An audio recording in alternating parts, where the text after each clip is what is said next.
E até antes do almoço, na turma tinha afegão, cubano, sírio e o povo de Kosovo. Só que já no primeiro dia vi que o povo tava brabo. Ninguém ligava pro verbo to be, tavam em abstinência por um cigarro. Um rapaz afegão parou a aula E reclamou, tchê, teu cigarrete é caro, tô quase dando rim em troca de um maço. o malborão era caro mesmo, até pro sujeito local. Acontece que na Hungria quem vende o pito é um monopólio estatal. Tem regulamentação federal, limite pra cada condado. Tem imposto municipal e ponto de venda às vezes é raro. Num momento de eureka, eu juntei as peças, até deu um estalo. Eu vou ensinar inglês numa indústria de tabaco. E aí, galera? Bom ou não? Como é que vocês estão? Todo mundo me ouvindo? A tela não tá espelhada não, né? Fazendo aqui uma live extra, uma live adicional de perguntas e respostas. Perguntas que eu recebi ali no... Como é que é o nome? Perguntas que eu recebi ali na semana de investimentos na holding, né? E aí eu queria responder algumas aqui com vocês, compartilhar minha tela. Acho que vai ser bem bacana, cara, porque o evento foi legal, muita gente gostou. Só achar minha caneta. Caneta acabou várias vezes, né? E agora, cara, já tô aqui no sabadão, já tô aqui, ó, sauna todo vapor. A hora que eu acabar, já vou pra sauna, depois eu vou pro clube, tomar umas e ficar tranquilo, porque é sabadão. Mas... bora começar aqui que eu vou responder algumas dúvidas hoje que ficaram, né? E a primeira dúvida foi do Antônio Cláudio. O Antônio Cláudio, ele perguntou: pô, Rafael, nas contas da Interactive Brokers, Avenue, você informa um percentual de cada herdeiro. Você informa num formulário percentual de cada herdeiro. Isso evita o inventário? Cara, provavelmente ele tá falando disso, do TOD. TOD, Transfer on Death Deed. Transfer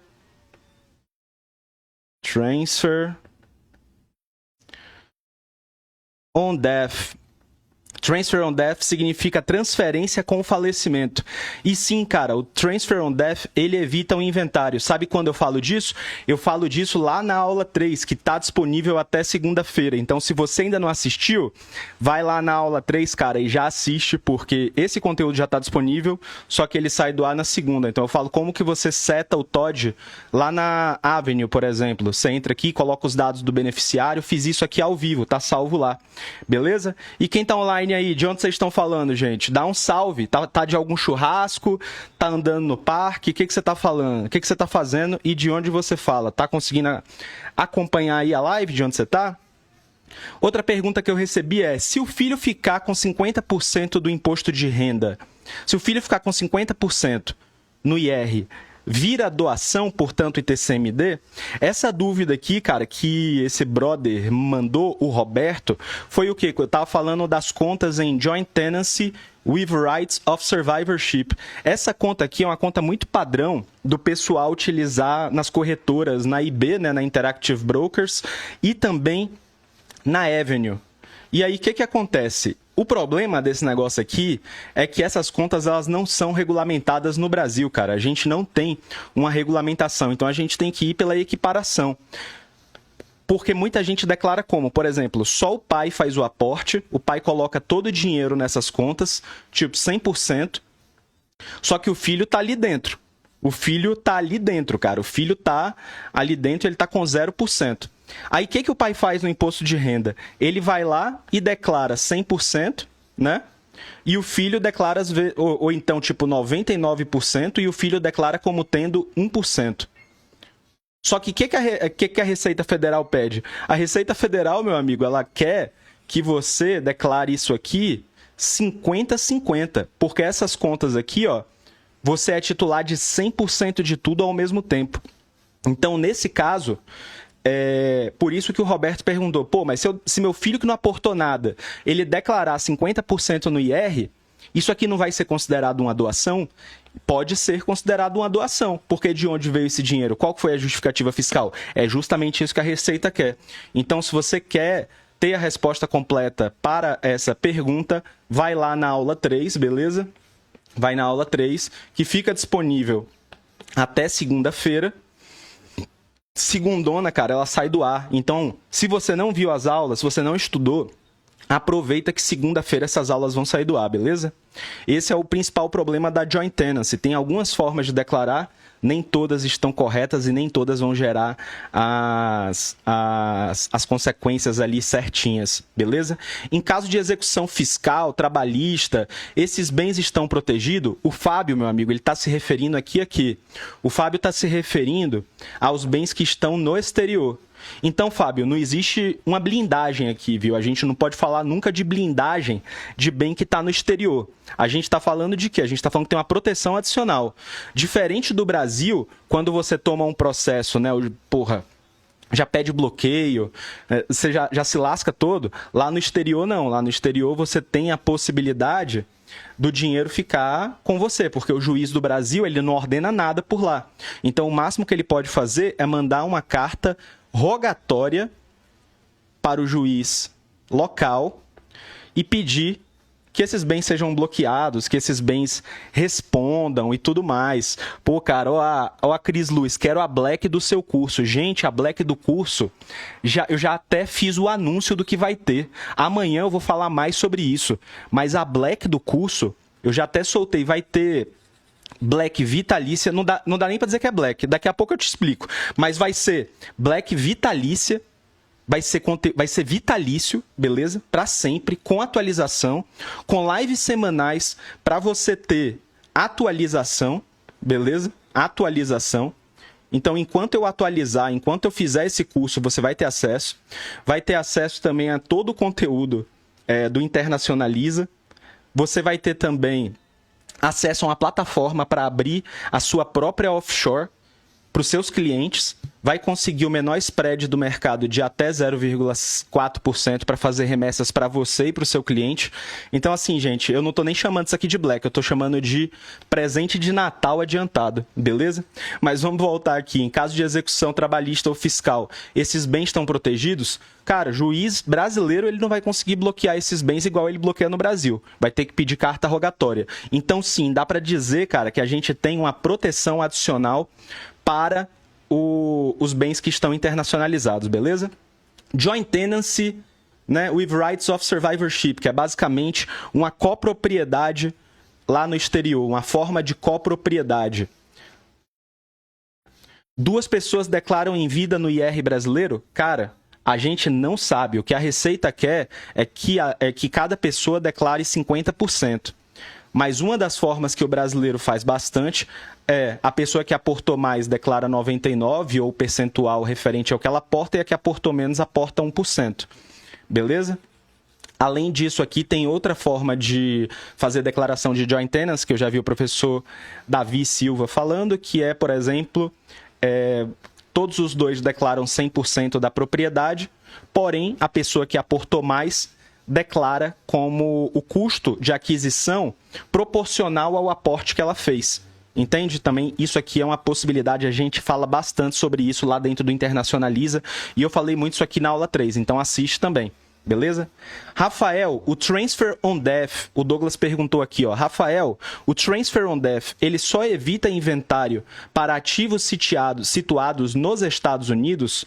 Cara, não, eu expliquei isso aqui, ó, detalhadamente na aula 3. Eu expliquei que um processo de sucessão envolvendo ativos no exterior geralmente vai envolver o quê? Pô, se não tiver nenhuma forma de planejamento sucessório, provavelmente vai abrir inventário no Brasil, aí você vai ter que abrir inventário lá nos Estados Unidos, vai ter que fazer o recolhimento do imposto lá nos Estados Unidos, vai emitir o Transfer Certificate até que a pessoa receba.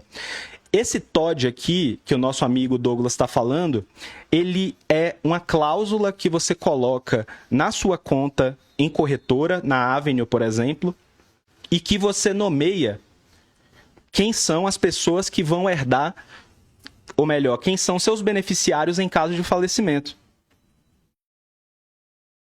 Aí, nesse caso, o TOD, ele evita tanto o inventário nos Estados Unidos, no ZEUA, quanto o inventário no Brasil, cara. Ele evita o inventário. isso aqui faz com que a propriedade seja transferida sem precisar de inventário. Então é uma cláusula muito potente, é uma cláusula que, sem dúvida, aí, vocês podem usar no planejamento de vocês.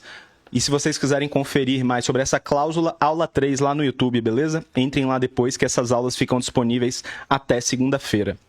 Ah, Rafael, aqui nesse caso, ó, o Abel Franca, ele perguntou como seria no caso de uma pessoa que tem NVIDIA em vida. NVIDIA, para quem não sabe, gente, é uma empresa, beleza, que faz chips. E como que você tem NVIDIA? Você compra as stocks da NVIDIA. Estoque é basicamente o quê? Estoque é ação. É a ação da empresa da NVIDIA que você compra na corretora, beleza? Quem que comprou nos últimos dias aí? Deixa nos comentários. Deixa aqui nos comentários, no bate-papo, porque quem comprou estoque da NVIDIA se deu muito bem. Então o Abel está procurando, se eu tenho estoques da NVIDIA, supondo que o investimento ele seja menor do que 60 mil dólares na corretora, por que ele está frisando que é 60 mil dólares na corretora? Porque lá nos Estados Unidos, a pessoa que é não residente e que é não cidadão, ele tem uma isenção de até 60 mil dólares quando ele falece e deixa os bens para os herdeiros. Beleza? Por isso que ele está frisando aqui essa questão da NVIDIA. Mas que com a rentabilidade, esses 60 mil, eles se tornam mais, eles vão crescendo e vai para 120 mil, por exemplo, do ativo, ultrapassando esses 60 mil. Se aplicaria a regra? Se for antes do falecimento, se aplica. Se for depois do falecimento, aí a gente está falando de um rendimento, cara, que já é do herdeiro. Aí, nesse caso, não há que falar no imposto, mas provavelmente você vai ter que passar ali pela apuração do imposto, porque vai ter mais de... A regra é assim, ó, se tiver mais de 60 mil dólares em ativos considerados US CITOS na sua conta no momento do falecimento, você vai ter que passar por um processo de apuração do imposto, formulário 706-NA. Tem bastante sobre isso lá no Internacionaliza e também tem nessas aulas aí que eu fiz ao longo dessa semana. Então, confira antes que saia do ar. Rafael, então, mesmo usando uma conta na Interactive Brokers, Interactive Brokers, gente, é outra corretora que a gente geralmente chama de IB, que ela é tipo a Avenue. Lá você consegue comprar ações, consegue comprar ativos fora do Brasil e tudo mais. Beleza? Usando a conta na Interactive Brokers com direito de sobrevivência. O que é esse direito de sobrevivência? É uma conta conjunta em joint tenancy with rights of survivorship. Rights of survivorship, isso aqui significa direito de sobrevivência. Isso aqui, gente, é como se fosse um jogo de resta 1. Resta 1. Pense nisso aqui como um jogo de resta 1. Beleza? Você tem duas pessoas nessa conta. Uma delas falece. Você tem duas pessoas nessa conta. Uma dessas pessoas falece, beleza?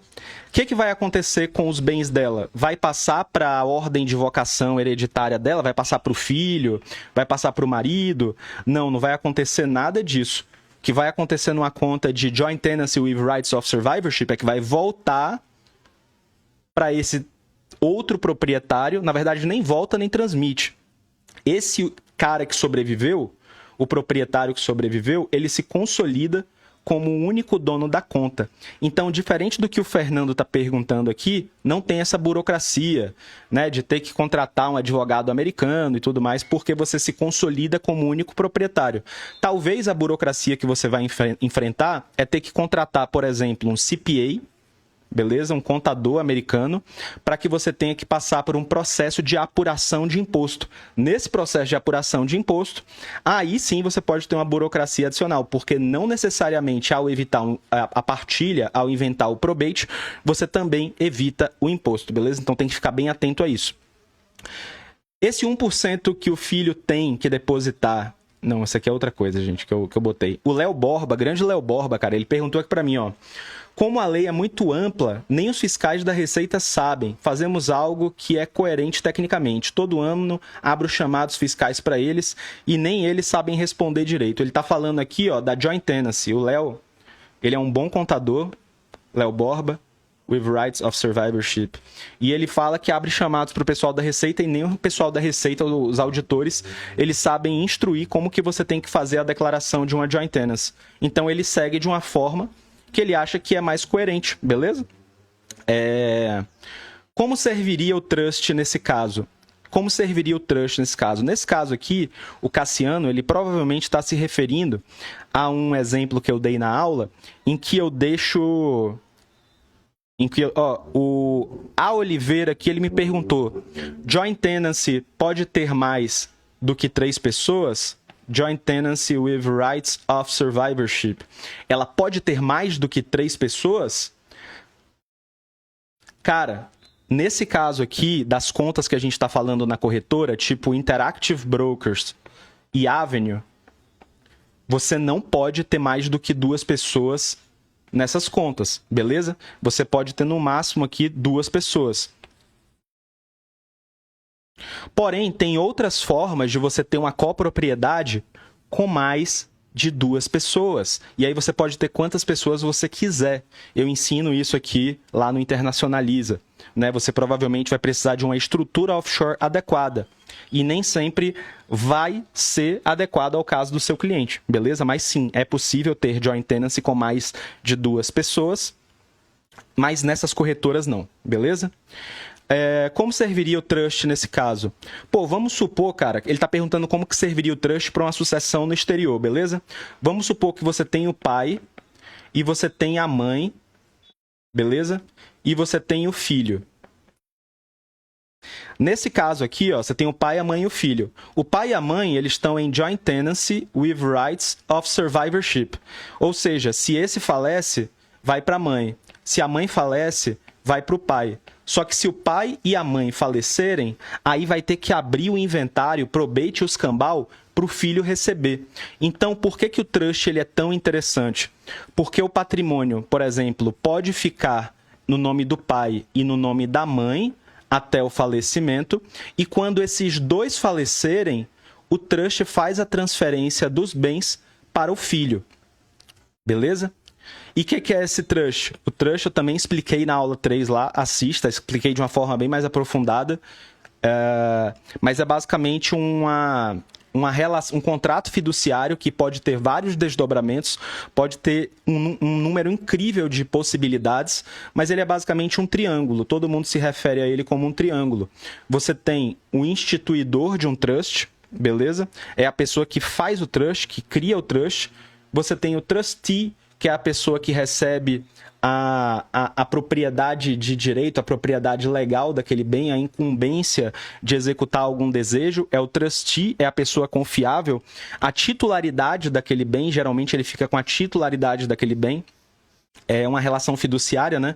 Eu gostei muito de uma analogia que o professor Davi Silva fez na palestra, que ele fala que o trustee, ele é um laranja legalizado. E é muito parecido mesmo, ele usa esse termo laranja legalizado tanto na relação do trustee quanto nessa relação de fidúcia nas fundações, por exemplo, beleza? Então achei bem interessante, mas via de regra você vai ter o instituidor desse trust, você vai ter o trustee e você vai ter o beneficiário, beleza? Então, por exemplo, quando o pai geralmente, ele vai ser o instituidor. Ele dá a incumbência ao trustee de transferir tudo para o beneficiário caso ele faleça. Assim que o pai falece, ele transfere os bens ao beneficiário. Beleza? Ah, Rafael, mas a joint tenancy já faz isso. O TOD já faz isso. Por que alguém faria um trust nesse caso aqui no Brasil? Porque, meu amigo, tem uma pequena questão. Tanto o TOD quanto a joint tenancy,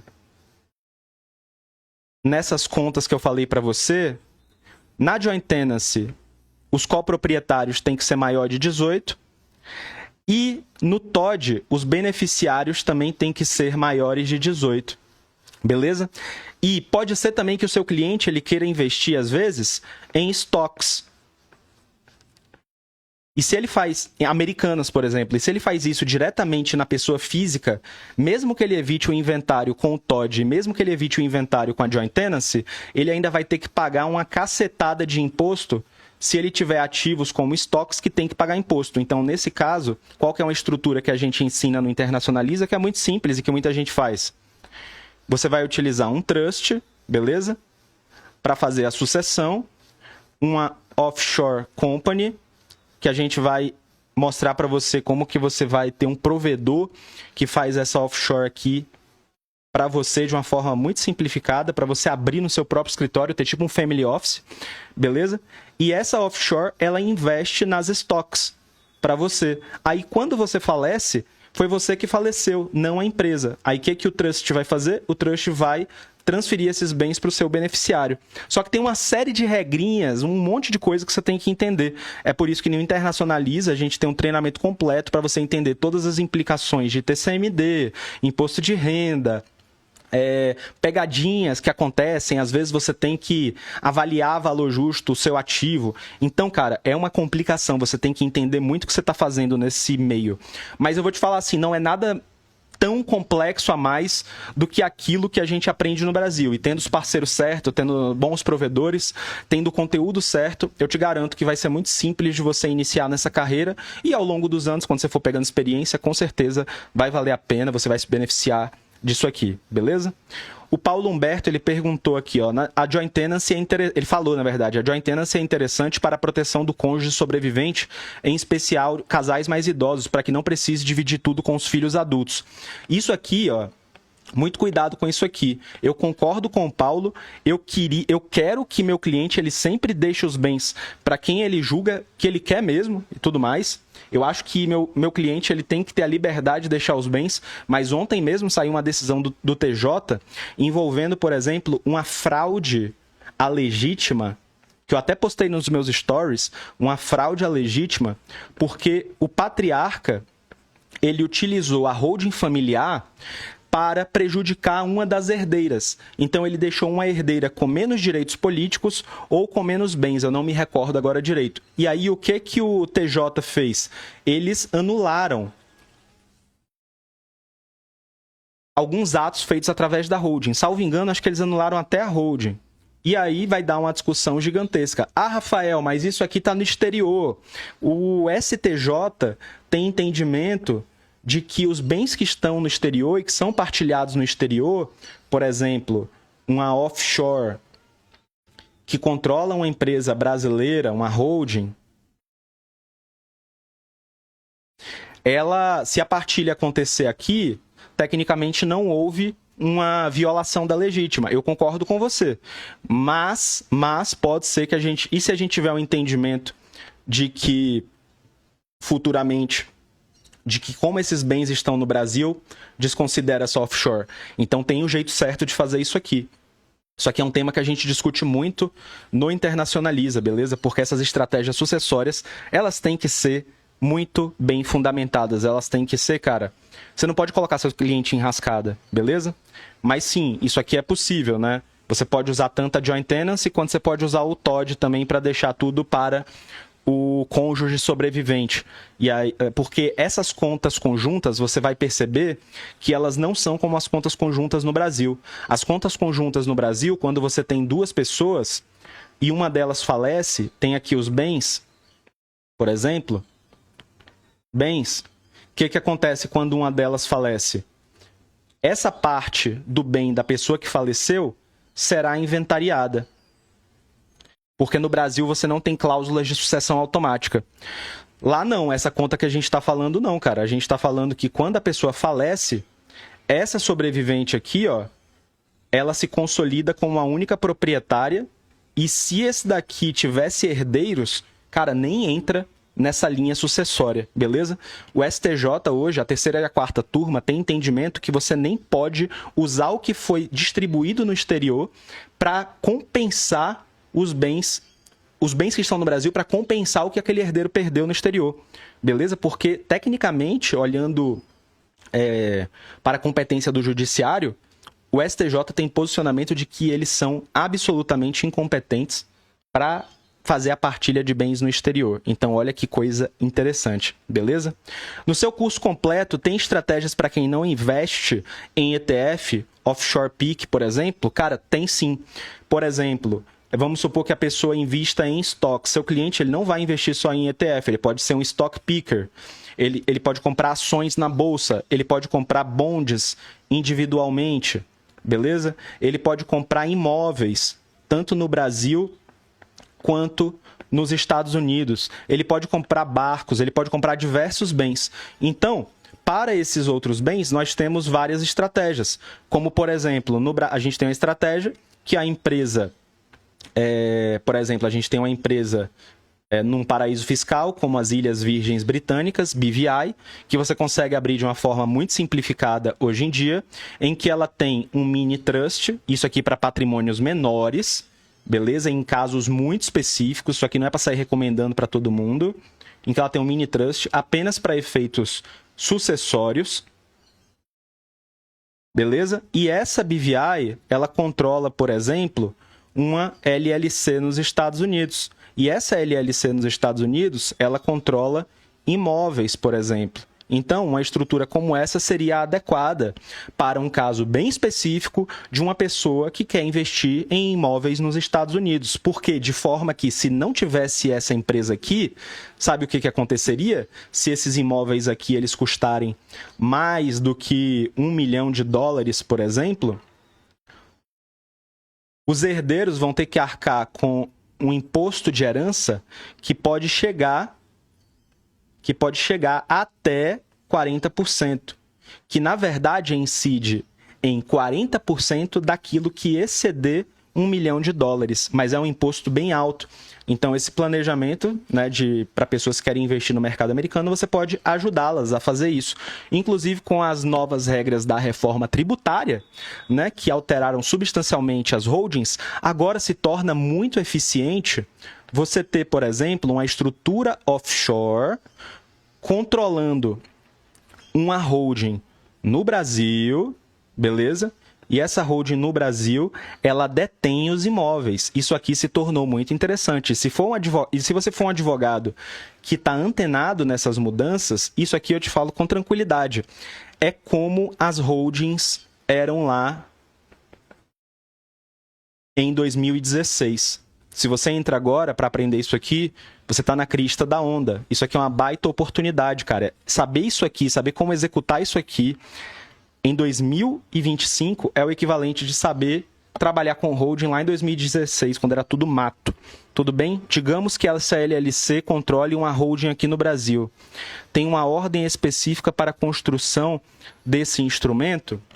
Bom, digamos que essa LLC controle uma holding no Brasil. Bom, cara, talvez não seja o veículo mais adequado ter uma LLC no Brasil, uma LLC nos Estados Unidos controlando uma holding no Brasil. Talvez seja mais adequado você ter em outro país, mas sim, você pode simplificar muito a sucessão aqui no Brasil, tendo uma empresa que está em algum país que controla essa empresa brasileira, essa holding brasileira. E tem uma série de regras específicas de como os dividendos que foram gerados dessa empresa brasileira devem ser tratados no balanço dessa offshore, por exemplo, controladora, e de como você pode fazer exclusões desse dividendo da base de cálculo na sua DAA, novamente, onde que essas informações você vai encontrar todas muito bem organizadas lá no Internacionaliza, né? Lá no Internacionaliza. Porque lá, cara, eu juntei um pouco de tributário, um pouco de planejamento patrimonial, um pouco de planejamento sucessório, e aí você tem uma visão muito mais ampla. Ideal, na minha visão, o Internacionaliza hoje, ele é ideal para pessoas do mercado financeiro, na verdade, primeiramente para advogados, pessoas com background jurídico. Então, o cara que está começando, não sabe nada, vai ser ideal para ele. O cara que tem expertise em algumas das áreas correlatas com o planejamento patrimonial, como, por exemplo, direito sucessório, advogado de inventário, direito de família, o advogado societário, o cara que trabalha com tributário, ou então o cara que está começando, cara. É ideal para essas pessoas. Também é ideal para o contador, para ele entender como que funciona a cabeça do advogado e do mercado financeiro, e também é ideal para o pessoal do mercado financeiro, na minha visão. Então, sim, aqui no Internacionaliza, a gente tem opções também para quem tem ETF, beleza?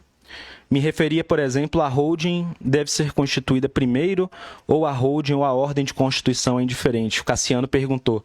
Cassiano, essa ordem de constituição importa, mas também a gente tem uma questão, cara, relativa à opacidade, opaca e transparente.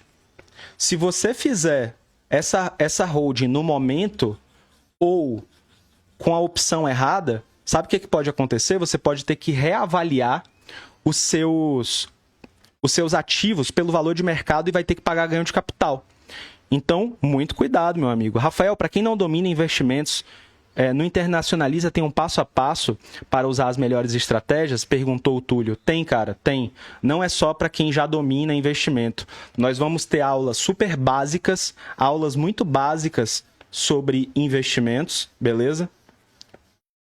Aulas muito básicas para... Na verdade, só para te falar, o Internacionaliza, ele já tem toda a parte gravada sobre a tributação de ativos financeiros no exterior e explicações detalhadas sobre a tributação desses ativos financeiros e a tributação de ativos em geral na holding.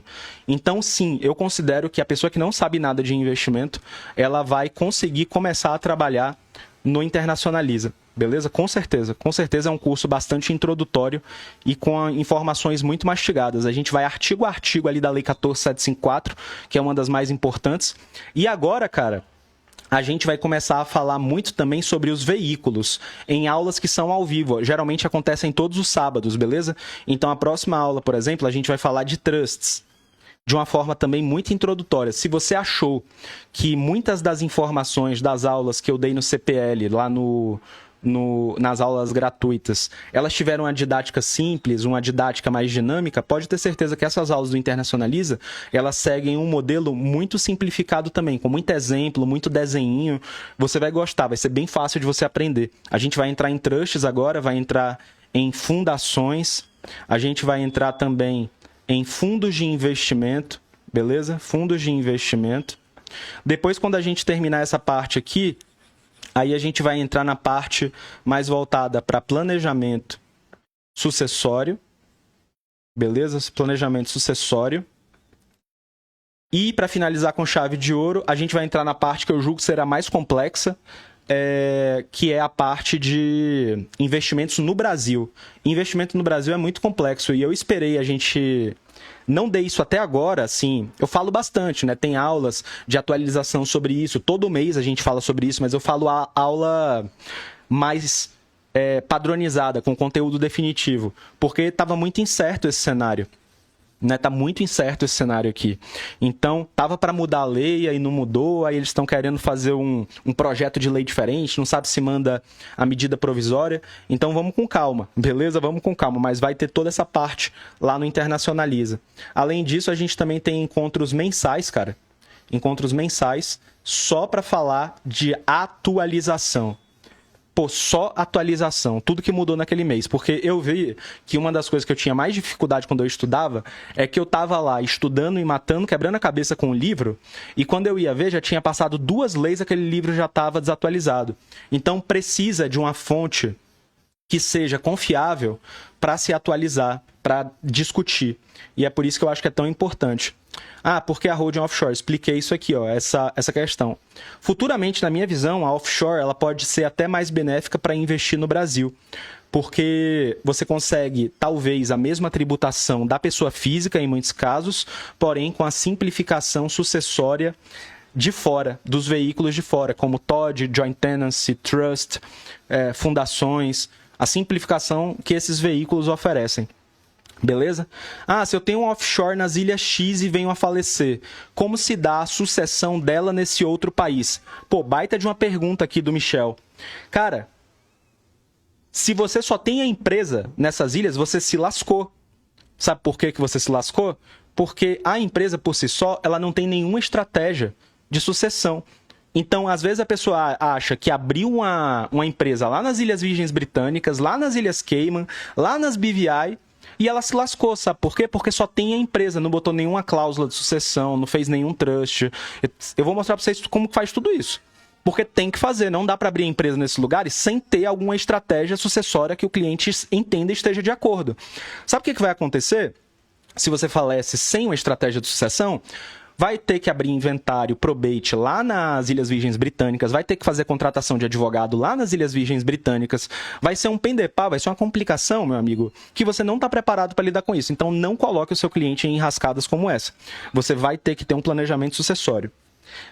Rafa, qual o custo de montar e manter isso? Um overview. A partir de $2.000 por mês, você consegue montar as suas próprias empresas offshore para os seus clientes a partir de... Perdão, $2.000 por ano. A partir de $2.000 por ano, você consegue montar uma estrutura offshore para o seu cliente que evita o inventário no Brasil, evita o inventário nos Estados Unidos, permite que ele invista em estoques, permite que ele invista em REITs, fundos de investimento, etc, etc. A partir de $2.000 por ano, você consegue montar uma estrutura como uma PIC mais simplificada em um país que não tem tributação de uma forma muito simples. Ah, Rafael, quanto que eu posso cobrar por isso para o meu cliente? Cara, se for só para abrir a empresa, o mercado está cheio de gente que faz isso. Isso aqui, ó, para mim, e nada é a mesma coisa. Por quê? Porque isso aqui, na minha visão, é só um serviço de despachante. Cara, qualquer contador, qualquer despachante, qualquer advogado vai lá e abre uma empresa. Não é difícil. Você vai sozinho lá e abre uma empresa. É a mesma coisa nesses países. Você vai conseguir abrir a offshore para seus clientes, mas você vai vender isso aqui mais caro do que $2.000 porque você vai aprender a estratégia correta. A estratégia. Aí, na minha visão, essa estratégia, pegando clientes ali que têm patrimônio superior a 3 milhões, 5 milhões, 10 milhões, 20 milhões, que na minha visão é quem está sendo mais mal atendido no mercado, que não tem, às vezes, tanto profissional para chegar nesse pessoal, você pode cobrar aqui a partir de R$50 mil, já considerando estratégia e abertura, a partir. Então, só que, Rafael, é uma estrutura mais complexa. Fica quanto? Quanto que fica uma estrutura mais complexa? Olha, de $4 mil a $6 mil.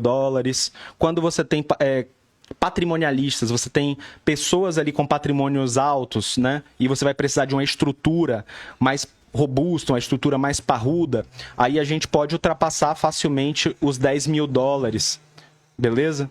A gente pode chegar, por exemplo, a custos de $20, $30 mil por ano, né? Por ano. Para pessoas ali que têm patrimônios que são muito mais altos, porque aqui a gente está falando de quê? Está falando de trusts profissionais, que você vai precisar de um baita profissional para redigir todo aquele projeto, vai precisar de um cara que faça aquela estrutura de uma forma personalizada. Você vai precisar também de alguém com bastante experiência para fazer, por exemplo, uma fundação, para não colocar seu cliente em enrascada. Então, tranquilamente, nesses casos bem mais complexos, ultrapassa ali os $20 mil. Porém, para a maioria dos casos, para clientes ali com patrimônios menores, que vão só investir, a partir de $2 mil você vai conseguir fazer. Normalmente, os custos ficam em torno, para clientes que têm um pouco mais de dinheiro, de $4 a $6 mil, beleza? Então é um overview aqui. A gente aprofunda no curso, aprofunda nas nossas reuniões, por que essas coisas custam isso e quais são os custos envolvidos nesses $2 mil, $4 mil, beleza? É muito importante o cliente saber disso também, a frequência que ele tem que pagar e também as obrigações acessórias. Cara, o problema não é nem só o custo, na minha visão. Você também tem que saber passar para o cliente o que acontece todos os anos. Às vezes tem alguma coisa que você tem que fazer lá nos Estados Unidos, tem alguma coisa que você tem que fazer no Brasil, tipo a DCBE, tem alguma coisa que você tem que fazer na ilha que você está abrindo aquela offshore para aquele cliente. Então você tem que ficar atento, meu amigo. Você tem que ficar atento à estrutura, à estratégia. Em regime opaco, não posso colocar a holding dentro da offshore? Cara, você até pode. Vamos supor que você tem uma offshore opaca aqui. Quem ainda não sabe o que é offshore opaca, vai na aula 3 e assiste, ou na aula 2, que vai ter lá uma explicação bem aprofundada do que é offshore opaca, beleza? Vamos supor que você tem uma offshore opaca. Você montou uma offshore opaca. E aí você também tem uma holding no Brasil. Holding. E aí vamos supor que essa holding invista em imóveis no Brasil, beleza? Ela tem vários imóveis. Vamos botar que ela tem um imóvel só. E esse imóvel, ele está no seu balanço a 2 milhões, beleza? Porém, o valor de mercado desse imóvel hoje, se fosse ser avaliado formalmente, ele está custando 30 milhões, beleza?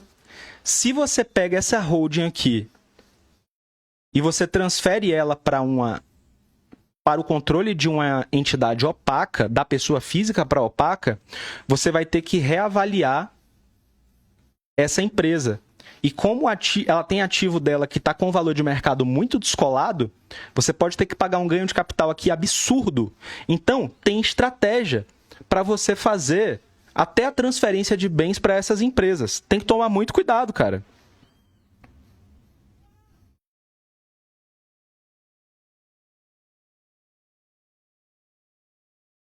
LLC nos Estados Unidos com 50% João e Maria.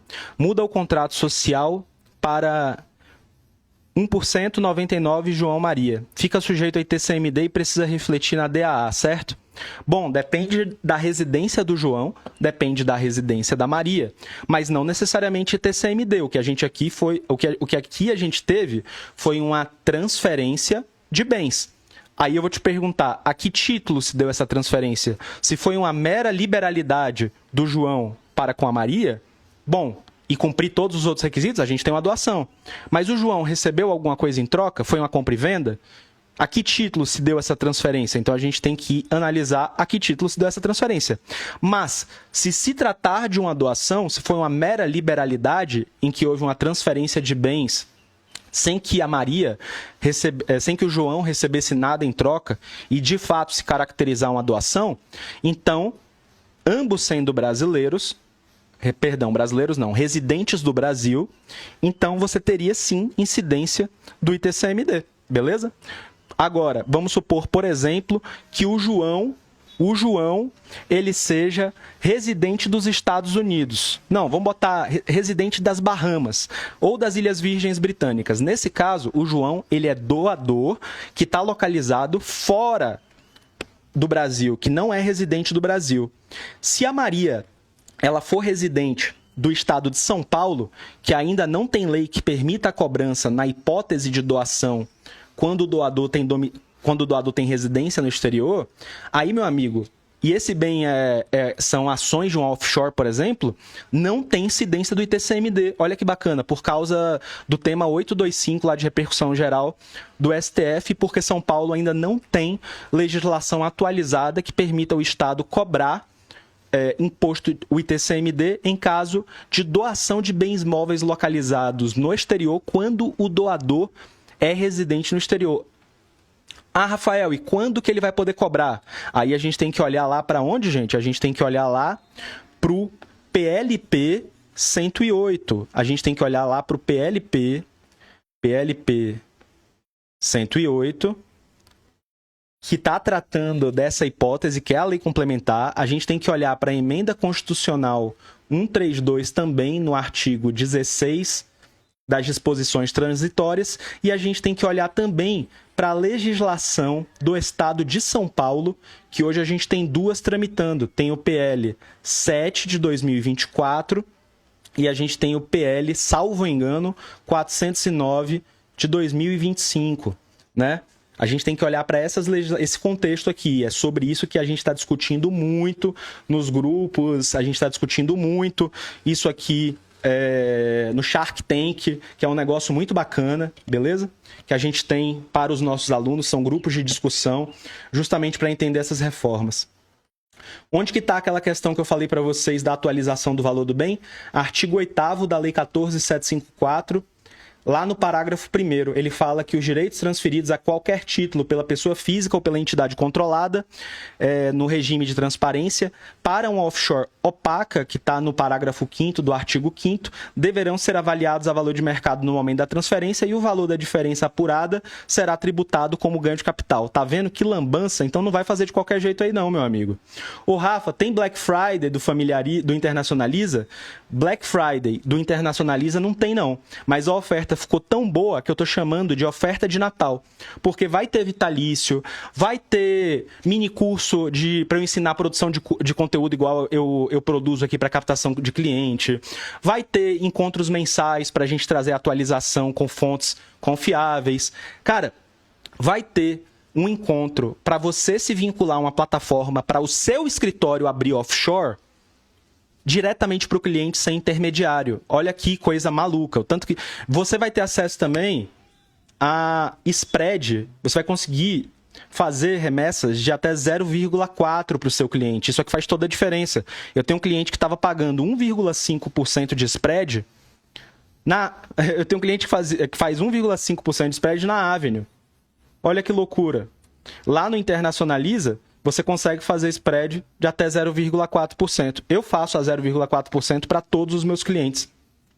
E os alunos vão conseguir fazer também. Só entrar lá no Internacionaliza. Beleza? Mas bens imóveis devem ser inventariados no local, não? Aqui a Daiane está perguntando sobre como funciona o inventário dos bens imóveis, né? Porque eu fiz um exemplo ontem em que você tem a offshore controlando a holding no Brasil, beleza? E a holding no Brasil controla os imóveis. Aí ela falou, pô, mas como que a sucessão se dá na offshore se esse imóvel está no Brasil? Não, cara, esse imóvel está indiretamente controlado por uma empresa e essa empresa está diretamente controlada por um offshore. Então, a sucessão vai se dar aqui. Ela não vai se dar aqui no Brasil.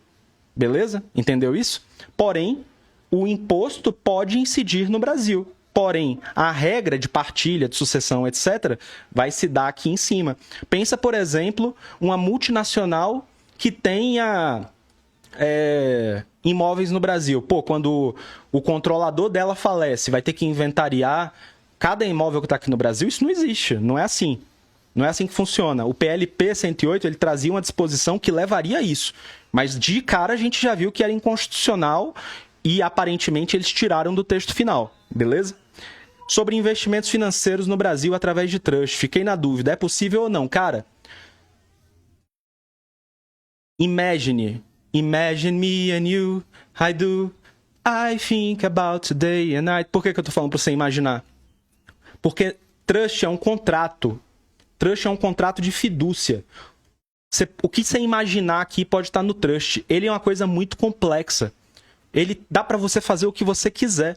Inclusive, o trust ele pode ter poderes para investir no Brasil. Agora, a pergunta que a gente faz, é pertinente o instituidor do trust, sendo residente do Brasil, ele falar para o trustee investir diretamente no Brasil? Talvez não seja. Beleza? Talvez não seja. Porque esse trust aqui, ele é tratado de forma transparente para a legislação. É como se ele não existisse. Então, às vezes, olhando para o caso do cliente, fica melhor eu fazer o quê? Fica melhor eu colocar o trust acima da offshore, por exemplo. E essa offshore, às vezes, ela pode ser uma não controlada. E ela fazendo os investimentos vai ser melhor. Até fazendo os investimentos no Brasil. Talvez seja melhor. A gente esbarra numa dificuldade quando a offshore investe no Brasil. Só para você entender, por que a offshore investiria no Brasil? A primeira coisa é que a offshore ela pode investir através da CNR. Ela tem que investir através da CNR, que é a conta de não residente. E quando você tem uma empresa que não está em paraíso fiscal investindo numa conta de não residente, você tem isenção para ganho de capital em bolsa no Brasil, você tem isenção para títulos públicos no Brasil, você tem uma série de isenções. Então, se nesse país que você investe, ele não é um paraíso fiscal, tipo Paraguai, Uruguai, e esses valores não serão tributados lá, não tributa aqui nem tributa lá. Qual que é o grande problema? É que como o beneficiário final, Ultimate Beneficial Ownership, o UBO, é brasileiro, é residente fiscal do Brasil, muitos bancos não vão querer abrir essa CNR aqui para essa offshore. Entendeu? Vai ser muito difícil disso acontecer. Mas agora, com essa CNR, essa conta de não residente sendo modernizada, o que eu vejo é que a gente tem uma possibilidade maior da CNR que é tributada, você conseguir abrir essa tributada para a offshore. E aí, na prática, você fica com a mesma tributação da pessoa física, que é muito vantajosa no Brasil, dependendo novamente do país em que essa offshore está e do tratamento fiscal dessa offshore, beleza? E com uma simplificação sucessória que você não tem no Brasil com os investimentos. Então, esse contexto aqui, ó, é um contexto em que eu vou explorar muito nos próximos anos e que eu quero que meus alunos explorem também. Eu não estou falando para usar cliente de cobaia e sair por aí fazendo maluquice. Não é isso que eu estou falando, mas é uma coisa que eu quero fazer e eu quero ver a modernização desse sistema brasileiro para atender às demandas daqueles residentes do Brasil que querem escolher seus próprios ativos em bolsa, como ações, fundos imobiliários e tudo mais, e ter uma simplificação sucessória, porque hoje está uma merda. Hoje só tem o quê? Só tem fundo exclusivo de investimento, ou então uma gambiarra que a gente faz no Simples Nacional, ou então produtos financeiros e previdenciários. Beleza? Rafael, fala mais sobre os advogados do Paraguai. Não entendi se vão dar indicações que estarão dentro do curso. Gente, lá dentro do curso a gente tem o Shark Tank. Se vão derrubar minha propriedade, vão derrubar essa propriedade intelectual e eu não vou poder usar esse nome em breve, eu não sei. Qualquer coisa eu peço desculpa. Mas a gente chama o grupo da gente lá dentro de Shark Tank. Tem advogado de outros países, tem advisors de outros países, advisor dos Estados Unidos, tem contador de outros países, tem gente de Portugal, justamente para você levar o caso do seu cliente e fazer parcerias. Então, ao meu ver, não é só um curso teórico, é um curso bastante prático. Eu não estou te prometendo parceria, mas eu estou dizendo que tem profissionais lá dentro que você pode se vincular e fazer parcerias. Eu mesmo tenho parceria com alguns alunos meus. Já fiz atendimentos com vários alunos. Já fiz atendimento com advisor. Então, assim, o negócio ele acontece lá dentro porque a gente tem gente que tem cliente e tem gente interessada em tocar projetos. Então, você pode encontrar profissionais para fazer grandes parcerias lá dentro. Eu, normalmente, faço muita parceria com o pessoal do mercado financeiro. Nesse momento, eu estou em uns 2 projetos muito bacanas com o Geraldo Burigo, que é analista CNPI, beleza? E eu acho que ele é um profissional muito legal e que me ajuda muito nessa parte de escolha dos ativos para os clientes, ativos que tenham vantagens tributárias, ativos que tenham vantagens sucessórias e que estão alinhados com o perfil de investimento daquele cliente, beleza? Então, o Shark Tank, para mim, é uma coisa muito bacana que acontece lá. Outro cara também, Léo Hort, cara bacana, só pega cliente rico, só pega cliente milionário. Eu levo para ele um cara assim, ô Léo, me ajuda a atender esse rapaz aqui, cara. Me ajuda a fazer um projeto aqui com esse rapaz. Ele só tem 500 milhões. Tadinho, teve que tirar os meninos da escola. Aí ele faz assim, ô Rafael, desculpa, não vai tá dando não, viu? Não vai tá dando não, porque patrimônio pequeno eu não tô pegando mais não. Eu falo, ô Léo, obrigado, mas ele é um excelente profissional. Se você tiver cliente aí do alto escalão, cara bom. Tem o Adler também, gente. O Adler vai adorar fazer parceria com vocês. O cara tem meu sócio aqui, meu parceiro, professor do Internacionaliza também. 20 anos de experiência. Se precisarem dele, ele tá lá. Beleza? Se eu tiver com menos burnout, eu animo pegar projeto com vocês também, mas eu tô supitando. O Adler é o cara, meu amigo. Rafael, sigo nessa linha de advisor e hoje sou wealth planner. O curso é aderente para mim? Pô, Júnior, com certeza, cara. Porque hoje eu tenho certeza que você atinge patrimônio... Porque para você é o contrário. Para você é o contrário. Os advogados, eles estão muito entrando no curso para buscar soluções para os investimentos, certo, Júnior? Para a galera do wealth planning, a galera do mercado financeiro, eu vejo o contrário. Eu vejo que muitas vezes eles têm a possibilidade de entender o contexto do restante dos imóveis, dos clientes, por exemplo, patrimônio imobiliário, e não tem soluções para dar além do seguro de vida, além do PGBL, VGBL. E aí, encontrando um advogado especialista, você pode fazer parcerias, às vezes, para fazer um projeto em que o resultado disso foi uma offshore, que organiza tanto o patrimônio financeiro que você gere e também organiza o patrimônio imobiliário desse cliente. Beleza? Você pode também até se vincular à plataforma lá que eu vou te indicar para fazer a abertura diretamente das offshores. Você mesmo fazendo a abertura. Não é uma atividade privativa do contador, do advogado. Só que eu indico que você tenha, Júnior, um advogado e uma contabilidade para te dar a base, te dar o parecer, né? E te informar onde você está pisando. O advogado tem que estar junto de um profissional do mercado financeiro e de um contador. O contador precisa de um advogado e de um profissional do mercado financeiro e o mercado financeiro precisa de um contador e de um advogado. É o que eu brinco todo início de aula. Formem, galera, grupos de 3. Formem grupinhos de 3 que teremos um baita de um family office sem conflito de interesses. Formem grupinhos de 3, beleza? E vocês vão ganhar muito dinheiro.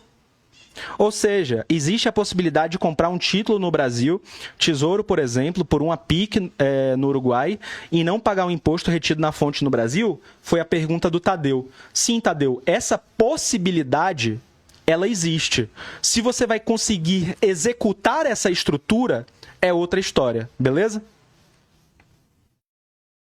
Trabalho com assessoria de construção civil, regularização e redução de INSS na obra. Tem um espaço para esse networking? Network tem. Só que lembrando, o curso, gente, eu não vou mentir para vocês, adoraria dizer que o curso tem um monte de coisa que não tem, mas o curso ele tem um viés muito mais patrimonial, beleza? Ele tem um viés mais patrimonial do que um viés voltado para a reforma tributária em termos de negócios. Reforma tributária em termos de negócios. Então, onde que você pode expandir o seu know-how aqui, João? Você pode fazer networking, por exemplo, você certamente já tem vários contatos de pessoas que trabalham nessa área, advogados que atendem regularização, societário, constituição de holds, etc. Só que às vezes o seu cliente tem mais patrimônio, né? E você poderia trazer um player para fazer o atendimento dele da organização patrimonial e sucessória do que ele já tem de patrimônio. E com certeza funcionaria para você. Você expandiria um pouco a oferta de produtos que você pode fazer. Então, com certeza, pode, mas a gente não vai aprofundar nessa parte tributária do negócio, IBS, CBS, da obra, de crédito da obra, vai ser sempre voltado um pouco mais para as questões patrimoniais, beleza? Day trade para mim é igual bet. Olha, para mim também, mas tem gente que gosta e eu tenho que olhar com isso aqui. Day trade é igual bet. Pô, a minha opinião de pessoa avulsa sobre que não domina a questão do mercado financeiro é de que o day trade, sim, me parece ser uma bet. Eu não domino isso. Minha opinião de afegão médio, né? Alguém ganha em cima do outro. Porém, tem gente que quer fazer day trade pagando menos imposto. E você pode fazer estruturas que ajudem esse cara a fazer day trade pagando menos imposto. A variação de câmbio é considerada rendimento?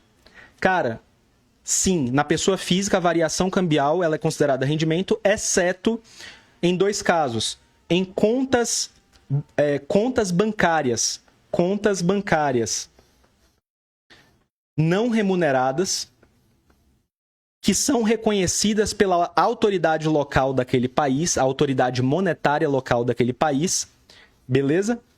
Nesse caso, se você botou $1.000 com o dólar a 2 e tirou $1.000 com o dólar a 20, essa variação, se essa conta é não remunerada, essa variação é que você não paga. Tem aula só sobre isso, Internacionaliza. E tem outra exceção também, quando você tem uma certa quantidade que foi alienada em determinado ano em dinheiro em espécie. Beleza? Nesse caso aqui, essa certa quantidade que foi alienada também não vai sofrer variação cambial. Não venda até fazer saída fiscal. O Léo Borba falou aqui, ó. Pensando em uma carteira simples, GTFs na Irlanda, se eu fizer a saída fiscal quando for vender, terei que pagar imposto no Brasil? Olha, hoje a gente não tem um negócio chamado de exit tax. Nós não temos um exit tax, beleza? Ou seja, o que é o exit tax? É um imposto de saída. Então, suponha que você você comprou 1 milhão de reais em ETFs irlandeses que o Léo cita. Aí hoje você tem 20 milhões... Isso valorizou e virou 20 milhões. Você não aportou mais nada. Qual que é seu lucro, gente? Aqui seu lucro é de 19 milhões. Se você vender isso aqui no Brasil, você vai pagar quanto? Você vai pagar 15% sobre 19 milhões na pessoa física. Beleza? Aí o que o Léo está sugerindo aqui? E se eu sair do Brasil, der saída fiscal,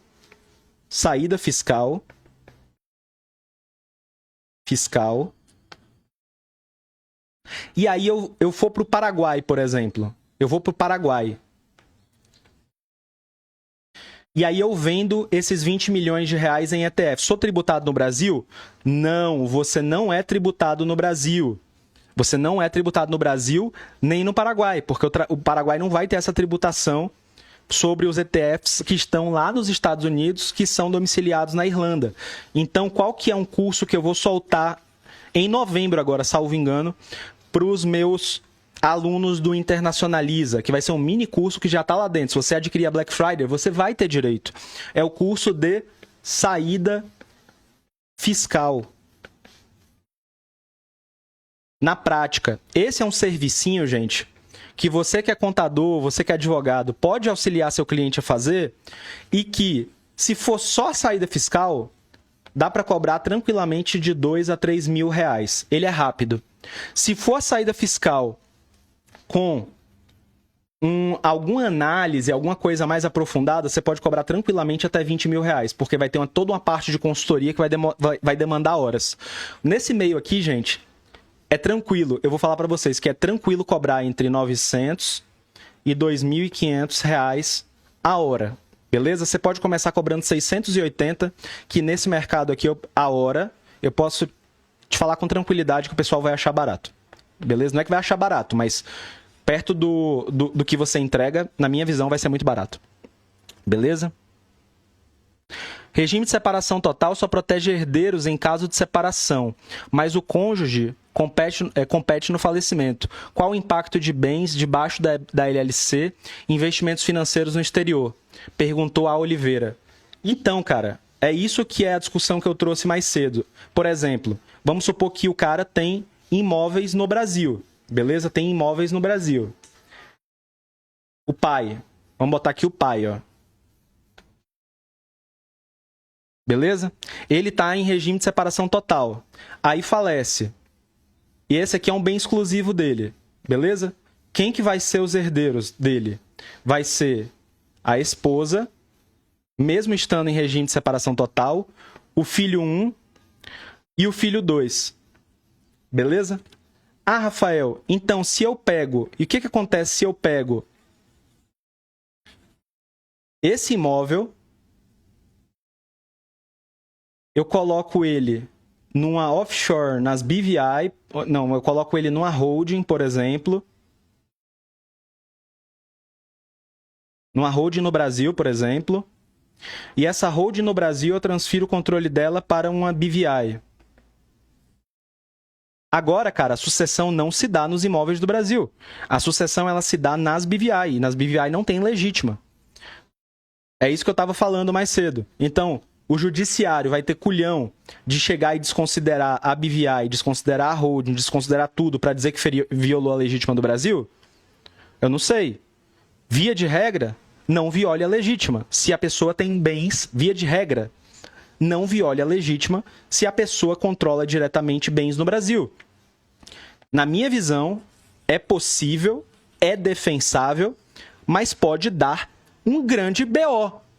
Entendeu? É defensável, mas não significa que você vai escapar de uma disputa judicial muito longa. Será que seu cliente está disposto a passar por essa disputa judicial e ganhar ao final? É isso que eu quero trazer para você. Existem possibilidades. Ao final, quem que decide? É o cliente.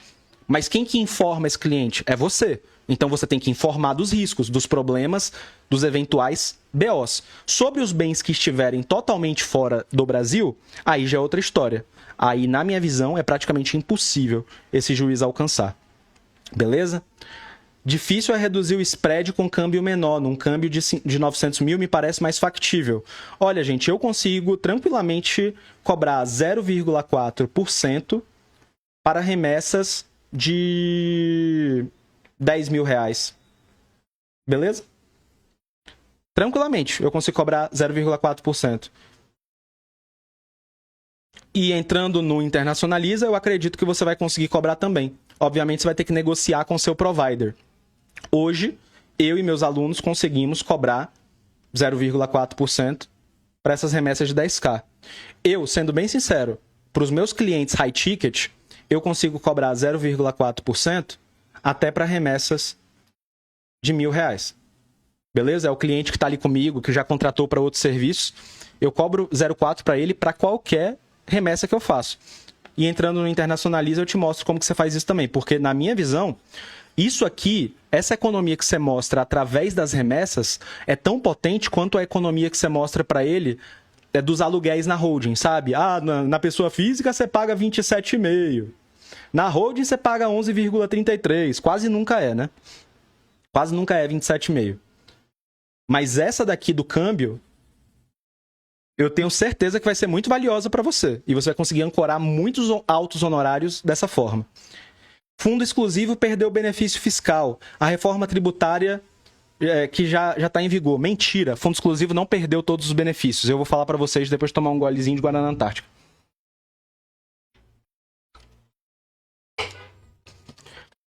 A maioria dos fundos ali de renda fixa, eles perderam, né, esse benefício de pagar imposto só quando distribuísse. Agora tem come cota, né? Come cota. Beleza? Só que tem alguns fundos que não tem come cota, como, por exemplo, ETFs. ETFs não tem come cota. Então, se você investe no B5P211 e LFTS11, não tem come cota. FIP. FIP não tem come cota, mesmo sendo exclusivo. FIA também não tem come cota. FDIC também não tem come cota. Então, você pode fazer isso aqui para o seu cliente, high ticket, sem come cota.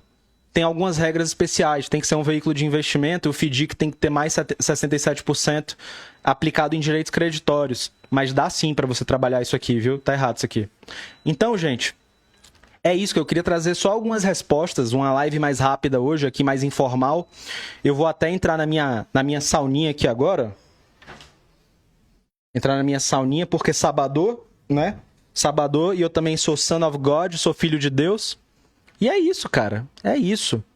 Rafa, uma PIC opaca tem que apresentar balanço em 31/12. Se houver ganho de capital não realizado, paga 15%, certo? Qual a exigência da Receita para comprovar o balanço? Você tem que fazer um balanço conforme as regras, cara. Você tem que fazer balanço conforme as regras aplicáveis aqui no Brasil.